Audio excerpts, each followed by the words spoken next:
Parkeergarage Het Panwerk in Dokkum is ineen dicht. De gemeente nam dat rigoureuze besluit waarsdje nadat uit een inspectie blikken die dat de constructie er min ontaar is. Er binnen verschillende gebreken vaststeld. Benamen onder de betonnen boppendekken. Om te voorkomen dat het gevaarlijk wordt, hebben we gewoon gesloten. Ik moet het eerst maar de eigen moeten zien dat er de laatste tijd het achteruit gaat. Scheurvorming en dat soort dingen. En dan mag je gewoon besluit nemen. Wij willen net dat hier wat gebeurt. Maar dan ben je altijd te laat. De garage staat er al haast 30 jaar, maar nu moeten de mensen op zoek naar een oorplakje voor de auto. En dat vernuwt een soort Dokkumers eens net. Toen wel gemerkt van als ik er overheen reed, dan golfde het wel. Ja, golf is een beetje overdreven, maar net als je over een vrachtwagen over een brug rijdt, dat merk je wel. En ja. Nou, ik heb wel een paar keer gezien dat het asfalt liet los. Dus dan komt zelf uit de asfaltwereld, dat ik heel jongen dat het net helemaal goed weer. Ik kreeg gisteren een berichtje van een vriendin en die had er dadelijk het van gehoord. Van hou rekening mee dat je er niet meer op kan, ja.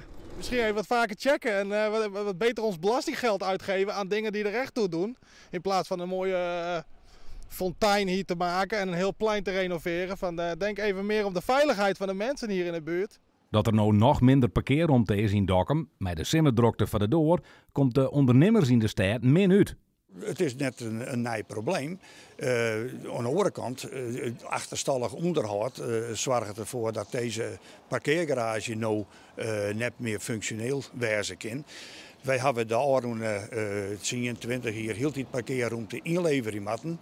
Daar zullen we wat van waarom krijgen en een verbeterde situatie. Maar de oude 20 jaar is er eigenlijk niks dienen aan ontwikkeling van nieuwe parkeerruimte. De gemeente begrijpt de zorgen en komt voort met een tijdelijke oplossing. Wij hebben al zorgen dat er al loopplak komt. We hebben juist direct nog een beetje gekregen van BNS Dijkstra van het bouwbedrijf. Dat we een terrein van hem de broeken maar dat laat krijgen aan de overkant van de rotonde. En na een week zullen we zien of wij op de harddraver er een 166 plakken bij krijgen. Dus we krijgen in wezen nog meer plakken. Noord-East-Friesland beziekt het nog om de eigenaars van de laatste auto's uit de garage te vinden, zodat ik die voor het helle willen kennen.